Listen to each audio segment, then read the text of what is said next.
काल करे सो आज करे सो अब, पल में प्रलय होए, बहुर करेगा कब।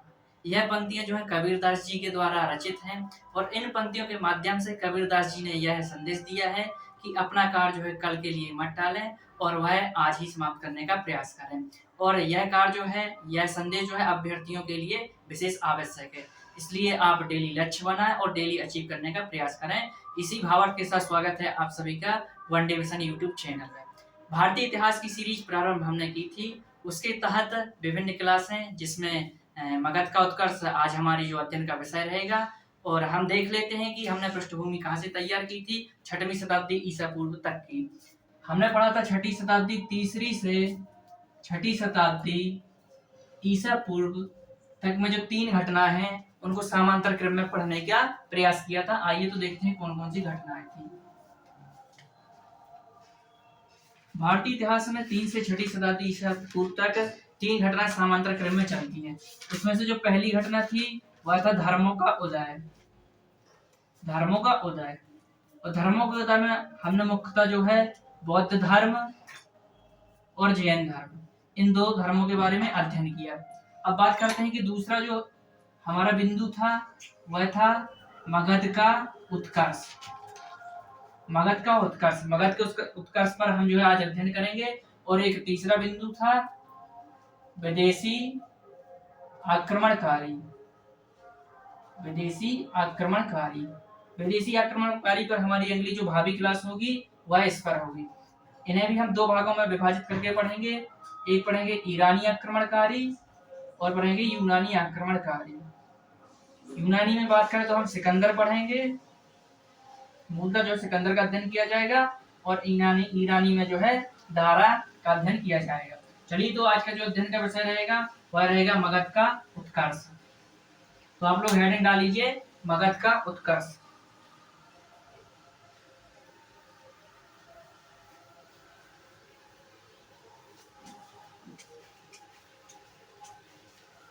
अपन कोशिश करेंगे कि कोई भी बिंदु हमसे छूटे ना जो पेपर में जिसकी आने की संभावना है, और ऐसा कोई भी बेफालतू का चीज हम पढ़े ना, संतुलित अपना अध्ययन चलेगा। आइए तो बात करते हैं मगध के उत्कर्ष की।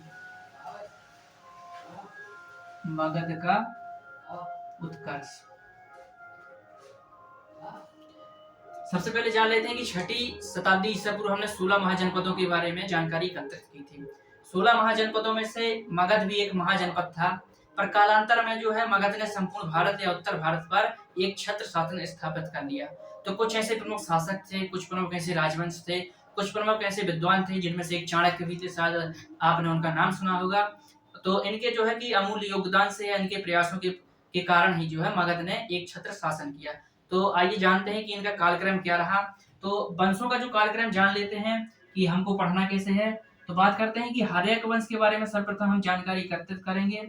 मगध का जो प्रथम ज्ञात राजवंश था वह था हर्यक वंश। हर्यक वंश की हम बात पढ़ेंगे शिशुनाग वंश को, और शिशुनाग वंश के बाद हम पढ़ेंगे नंद वंश को, और नंद वंश के आ जाएगा मौर्य वंश। लेकिन नंद वंश में यहाँ जो है यूनानी आक्रमण होते हैं, इसलिए नंद वंश के बाद हम जो है कि विदेशी आक्रमणकारी पढ़ेंगे, फिर वहां से मौर्य वंश की ओर शिफ्ट कर जाएंगे। तो आज का जो अध्ययन का विषय रहेगा वह इन 3 वंशों के शासक और उनसे संबंधित महत्वपूर्ण घटनाओं के बारे में अध्ययन करेंगे। चलिए तो आप हेडिंग डाल लीजिए हर्यक वंश। हर्यक वंश के 4 शासकों के बारे में हमको पढ़ना है। तो बात करते हैं हर्यक वंश की। हर्यक वंश जो है पहला वंश है जिसकी जानकारी मगध के उत्कर्ष में मिलती है। अब बात करते हैं हर्यक वंश के प्रथम शासक की, बिंबिसार। बिंबिसार, तो बिंबिसार के बारे में प्रमुख बिंदु जिनका ज्ञात होना आवश्यक है, उनमें से बात करते हैं संस्थापक। अर्थात हर वंश का जो प्रथम शासक होता है उसको संस्थापक नाम दिया जाता है, जो किसी विशेष क्षेत्र में या विशेष राज्य में अपने वंश की स्थापना करता है। तो बिंबिसार जो है इस वंश का संस्थापक था। ये जानकारी हो गई। अब बात करते हैं कुछ इससे संबंधित पुराने बिंदु हैं जो हमने पढ़े थे। एक तो बात करते हैं वेणुवन बिहार की। वेणुवन बिहार की, वेणुवन बिहार की चर्चा हमने कहाँ की थी? वेणुवन बिहार की चर्चा हमने की थी जब हमने बौद्ध धर्म का अध्ययन किया था। अगर वो आपने वीडियो नहीं देखी तो उसको देख लीजिए। वेणुवन बिहार इनने क्या किया था? दान दिया था। दान दिया था गौतम बुद्ध को। राजगृह, इसका नाम भी हमने सुना था महाजनपद काल में। राजगृह जो है, राजगृह नगर, राजगृह नगर की इसने स्थापना की थी या राजगृह नगर इसने बसाया था। हमने पढ़ा कि महाजनपद काल में जो है मगध की दो राजधानियां थी, गिरिब्रज और राजगृह। तो उसमें से जो राजगृह है उसको उसकी स्थापना या बसाया किसने, बिंबिसार ने, और उसको राजधानी भी बनाया। तो अपन यहाँ पुस्तक में राजधानी लिख लेते हैं। इस समय जो मगध की राजधानी थी वह राजगृह थी। अब बात करते हैं कि इनके एक राजवैद्य थे, राजवैद्य, राजवैद्य का नाम मिलता है जीवक। इससे संबंधित विभिन्न कहानियां शायद आप लोगों ने सुनी होगी। तो जीवक का यहाँ पर विशेष योगदान इनकी एक मित्रता से संबंधित एक आख्यान में हो जाता है कि जीवक को उन्होंने भेजा था अवंती नरेश चंडप्रद्योत।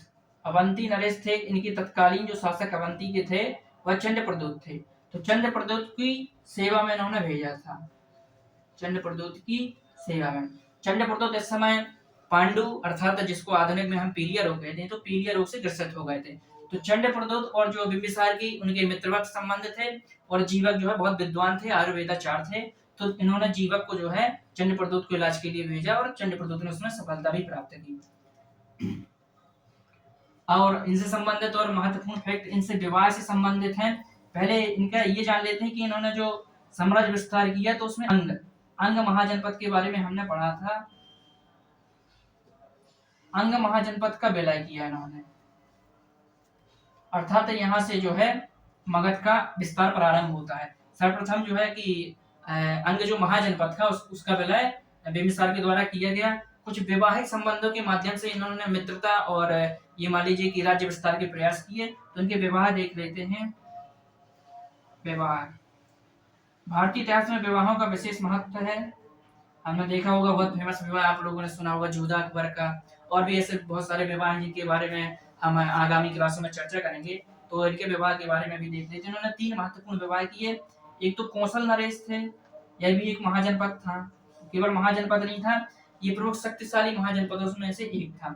बात करते हैं कौशल, अवंती और मगध, ये जो है कि सबसे शक्तिशाली महाजनपद माने जाते हैं। उनमें से कौशल जो था, तो कौशल नरेश जो थे, कौशल नरेश प्रसेनजित थे इस समय, प्रसेनजित। और प्रसेनजित की एक बहन थी जिनका नाम था महाकौशला। तो इन्होंने जो है कि इससे शादी करके इनसे मित्रवत संबंध बना लिए थे, महाकौशला से विवाह किया। और केवल विवाह नहीं किया बल्कि दहेज में इनको दहेज भी मिला, दहेज में काशी प्राप्त किया, काशी प्राप्त किया। अब आप तो ये बोलेंगे कि काशी एक अलग महाजनपद था, लेकिन कौशल नरेश ने जो है अपनी महत्वाकांक्षा के द्वारा काशी को अपने कब्जे में कर लिया था, या उसका विलय अपने में कर लिया था। तो इनको दहेज के रूप में जो है काशी मिला। तो इस प्रकार आप देखिए कि काशी भी इनके अंडर में आ गया है। हालांकि वो कालांतर में अलग हो जाएगा, उसकी चर्चा हम आगे करेंगे। अब बात करते हैं मध्य नरेश की राजकुमारी। मध्य नरेश की राजकुमारी, मध्य नरेश की राजकुमारी का नाम क्षेमा था, उनसे इनका विवाह हुआ था। मध्य नरेश महाभारत काल में सदा आपने सुना होगा, मध्य नरेश शल्य थे जो कालांतर में कर्ण के सारथी बनते हैं। तो वो जानकारी हुई है। अब बात करते हैं कि लिच्छवी, लिच्छवी भी थे। तो लिच्छवी गण के प्रमुख जो थे चेटक, तो लिच्छवी चेटक की पुत्री चेलना से भी इन्होंने विवाह किया, चेलना से इन्होंने विवाह किया। तो आइए देख लेते हैं एक बार पुनः रिवीजन के रूप में कि बिंबिसार के बारे में क्या क्या अध्ययन करना है। पहले तो ये संस्थापक थे मगध में हर्यक वंश के।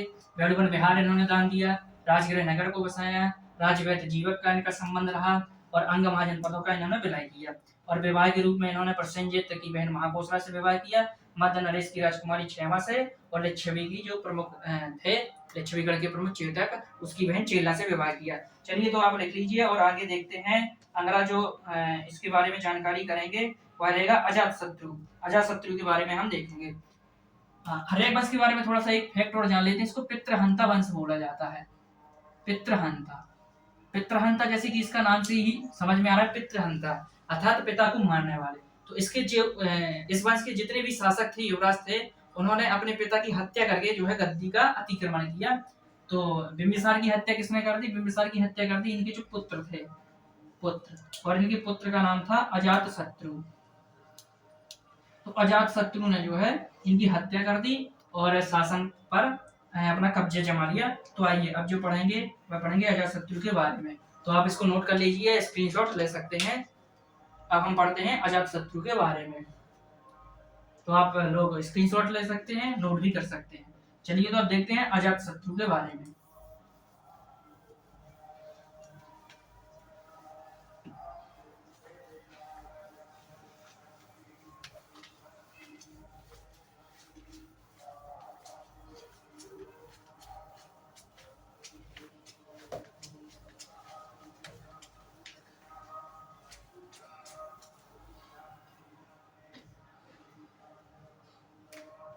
सबसे पहले हमने देखा बिंबिसार, बिंबिसार के बाद देखेंगे हम अजातशत्रु। देख लेते हैं अजातशत्रु के बारे में कौन कौन से बिंदुओं पर चर्चा करनी है। अजातशत्रु के बारे में ज्यादा बिंदु नहीं है, 2-3 बिंदु हैं जिन पर अध्ययन करना है। एक बात कर लेते हैं इनकी जो साम्राज्य विस्तार है। तो इन्होंने जो है बज्जी और काशी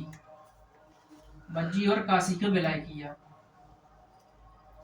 बज्जी और काशी का विलय किया। हमने पहले देखा था कि काशी महाजनपद को दहेज में बिंबिसार को प्राप्त हुआ था, परंतु क्या है कि जैसे ही अजातशत्रु ने हत्या कर दी अपने पिता की और कौशल नरेश ने वैसे ही काशी को पुनः अपने में ले लिया।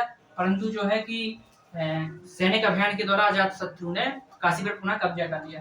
और बज्जी संघ एक जो गणतंत्र था उसमें फूट डालकर इनके जो 2 मंत्री थे सुनिधि और वस्त्रकार,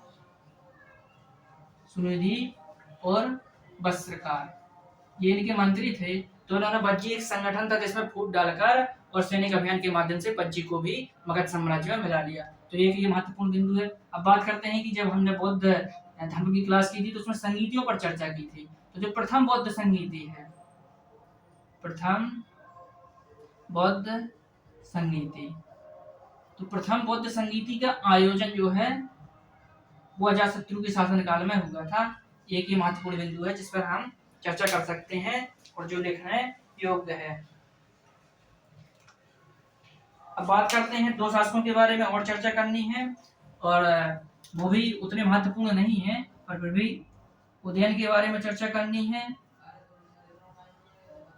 और इसके जो आखिरी शासक हैं नागदशक, इनके बारे में चर्चा करनी है। हर जो वंश के हैं प्रत्येक वंश के हमको संस्थापक और अंतिम शासक ये याद होना आवश्यक है। अक्सर इनसे क्वेश्चन बन जाते हैं कि इस वंश का संस्थापक कौन था या इस वंश का आखिरी शासक कौन था, तो ये याद होना बहुत आवश्यक है। चलिए तो बात कर लेते हैं उदयन के बारे में।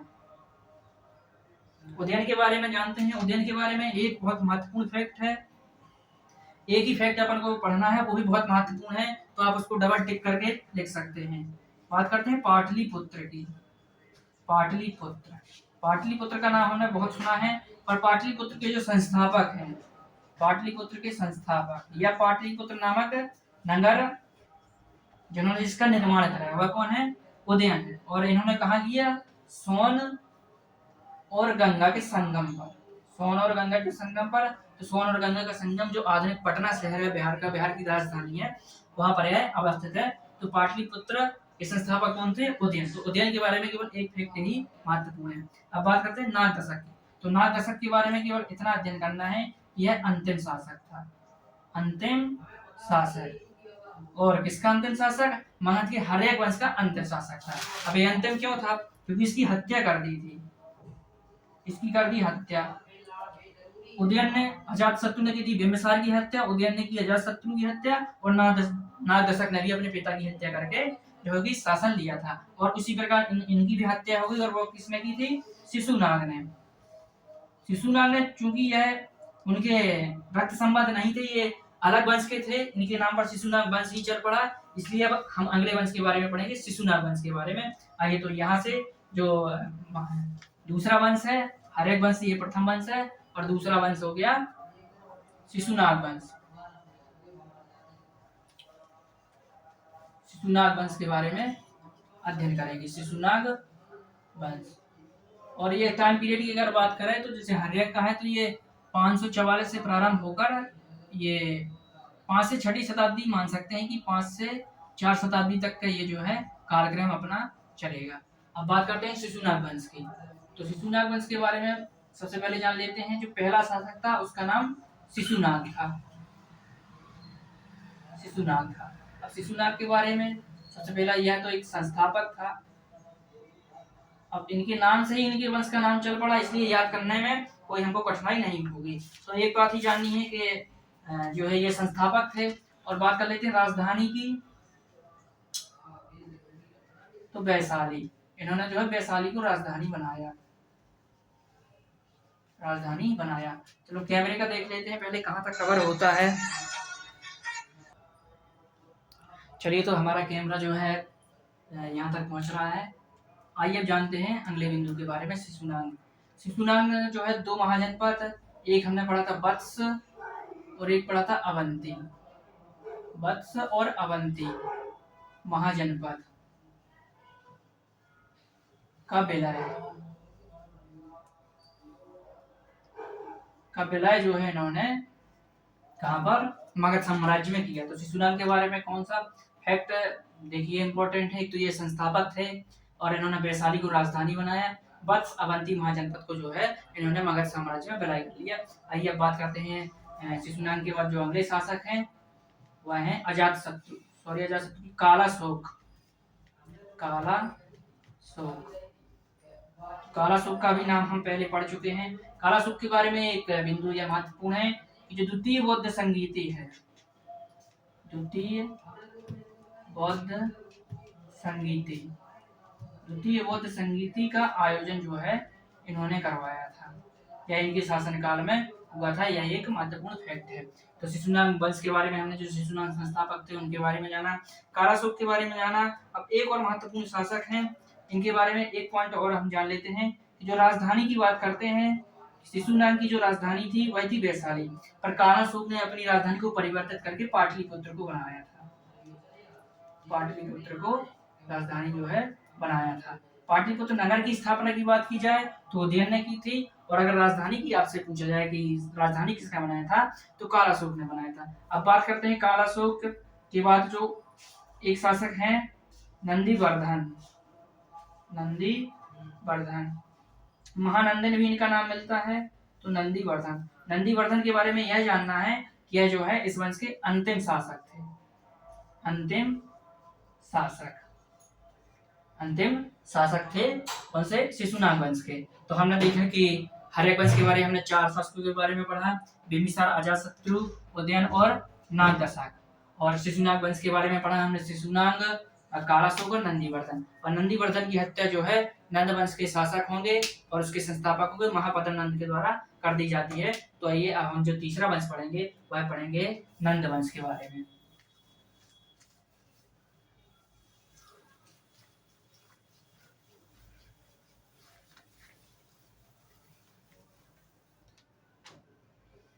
हम पढ़ेंगे नंद वंश के बारे में।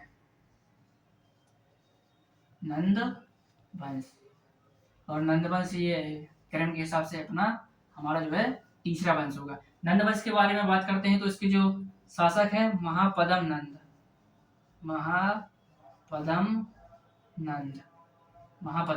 अब महापद्म नंद के बारे में कुछ बिंदुओं पर जांच लेते हैं। जैसे कि इनका जो प्रथम काल था वह था, एक तो संस्थापक थे, क्योंकि पहले शासक थे इसलिए संस्थापक ये याद करना आवश्यक हो जाता है। महापद्म नंद नंद वंश के संस्थापक थे और उन्होंने किसकी, नंदीवर्धन की जो है हत्या कर दी थी। अब बात करते हैं इनकी कुछ उपाधियों की। हम देखेंगे कि इतिहास में हमको बहुत सारे शासक मिलेंगे जो विभिन्न प्रकार की उपाधियां रखेंगे और उससे संबंधित क्वेश्चन पूछे जाते हैं। एक उपाधि विक्रमादित्य है जिसके बारे में हम आगामी क्लासों में चर्चा करेंगे। बहुत भी महत्वपूर्ण उपाधि मानी जाती है भारतीय इतिहास के अनुसार। तो इनकी भी कुछ महत्वपूर्ण उपाधियां थी। एक तो इन्होंने द्वितीय परशुराम की उपाधि धारण की। और द्वितीय परशुराम की उपाधि ने क्यों धारण की, क्योंकि इनका जो जन्म था वह ये मान लीजिए कि ये क्षत्रिय नहीं थे। इनका जो जन्म है वो शायद शूद्र कुल की कन्या से हुआ था, इसलिए तत्कालीन जितने भी क्षत्रिय राजा थे तो इन्होंने सबको परास्त कर दिया था। तो इसलिए इन्होंने द्वितीय परशुराम की उपाधि धारण की थी, क्योंकि परशुराम ने भी अपने तत्कालीन समय के क्षत्रिय को परास्त कर दिया था। एक अन्य उपाधि भी इनकी मिलती है एकराट। एकराट उपाधि भी इनकी मिलती है। अब बात करते हैं कि इन्होंने किन किन महाजनपदों को विलय किया, तो सर्वाधिक योगदान शायद इन्हीं का ही रहा है। एक तो बात करते हैं पांचाल अस्मक, मिथिला, पांचाल अस्मक मिथिला, और भी कुछ रास्ते जैसे कलिंग था, सूरसेन था, है था, कलिंग, सूरसेन और है। इसमें से कुछ महाजनपद और कुछ जनपद थे, जैसे कुरु हमने पढ़ा कि ये महाजनपद था, पांचाल हमने पढ़ा अहि क्षेत्र कांपली जिसकी राजधानी थी, अस्मक के बारे में हमने पढ़ा जो दक्षिण भारत का एकमात्र महाजनपद था। तो इन महाजनपदों का विलय जो है किसने करवाया, महापदानंद ने मगध में करवाया और मगध के उत्कर्ष में महत्वपूर्ण योगदान दिया। अब बात करते हैं नंद वंश में कुल 9 शासक हुए, 9 शासक, इसलिए नंद वंश को जो है नंद वंश कहा जाता है, पर उनके जो नाम अलग अलग मिलते हैं और उनमें से जो विभिन्न नंद शासक थे वो महत्वपूर्ण नहीं है। आखिरी जो नंद शासक है उसके बारे में हमने शायद आप लोगों ने सुन रखा होगा, उनका नाम जो है मिलता है घनानंद।